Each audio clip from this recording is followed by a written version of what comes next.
แสงอุทัยอาทิตย์ขึ้นบอกย่ามเศร้าวันเวลาใหม่ฝูงสัตว์หน่อยใหญ่ในดงไผ่ดงดาวมุ่งสู่อยู่กับงานเด้อการกินท่านบอกให้หูผู้มีจิตใจอันประเสริฐ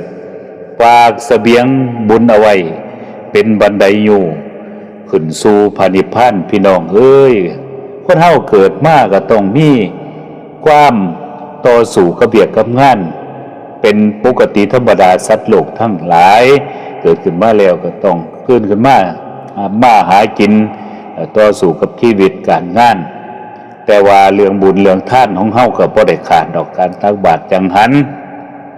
ทำสมาธิศีลปัญญาฝึกตนให้แก่กล้าแข็งแกร่งอยู่ตลอดเวลามันพบกับเจอกับสิ่งใดเข้ามาก็ตามความผัดผ่าความเสียใจเกิดขึ้นศีลสมาธิปัญญาพวกมุนี่แหละก็สิบอกให้ครับตนเองว่าบอกให้เฮานี่รู้อยู่เสมอว่าทุกคนเกิดมาบ่คือกันเด้อเกิดมาแล้วก็มีความผัดผ่าแน่สมหวังแน่แต่สากสุดท้ายของทุกคนนั่นก็คือพัดภาคจากกันนั่นแหละถ้าใจเฮาดีอยู่ไสมันก็เป็นถ้าใจเฮาร่มเย็นเห็นอิหยังก็ดีก็สวยก็งามถ้าใจและความเป็นอยู่ของเฮาสูง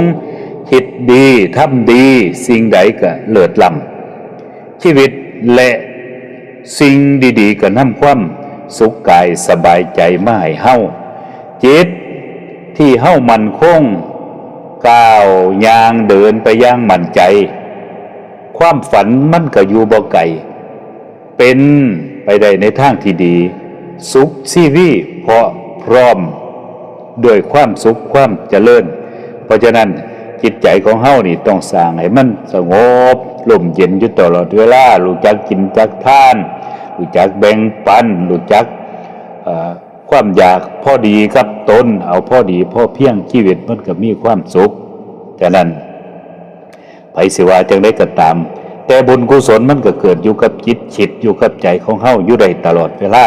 เฮาสร้างคุณงามความดีเอาไว้มื้อนี้บุญพละอานิสงส์คุณงามความดีของเฮาก็สิไปตอบแทนเฮาอนาคตภายภาคหน้าต่อไปมื้อนี้วันนี้ก็ขออนุโมทนาบุญทุกท่านสาธุ